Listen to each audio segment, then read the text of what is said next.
பாலியல் வன்கொடுமைகள் தொடர்ந்தால் தமிழ்நாடு போக்சோ மாநிலமாக மாறிவிடும் என முன்னாள் மத்திய அமைச்சர் பொன் ராதாகிருஷ்ணன் தெரிவித்துள்ளார். தூத்துக்குடியில் செய்தியாளர்களுக்கு பேட்டியளித்த அவர், தமிழகத்தில் பாலியல் வன்கொடுமைகள், படுகொலைகள், பெற்றோர்கள் குழந்தைகளை கொல்வது என ஏராளமான குற்ற செயல்கள் நடைபெற்று வருவதாக கூறினார். தமிழகத்தில் பாலியல் வன்கொடுமைகள் இதேபோல் தொடர்ந்தால் தமிழ்நாடு போக்சோ மாநிலம் என உலக நாடுகள் பேச ஆரம்பித்துவிடும் என பொன் ராதாகிருஷ்ணன் குறிப்பிட்டார். பாலியல் வன்கொடுமைகள், படுகொலைகள், பெற்றோரை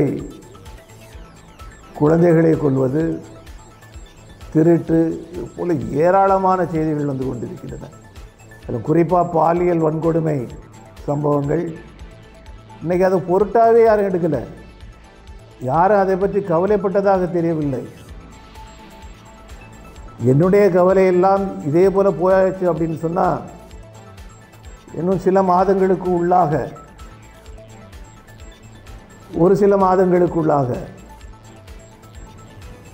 தமிழ்நாட்டினுடைய பெயர் போக்சோ நாடு என்று மாறிவிடும் என்கின்ற அச்சம் எனக்கு ஏற்படுகின்றது.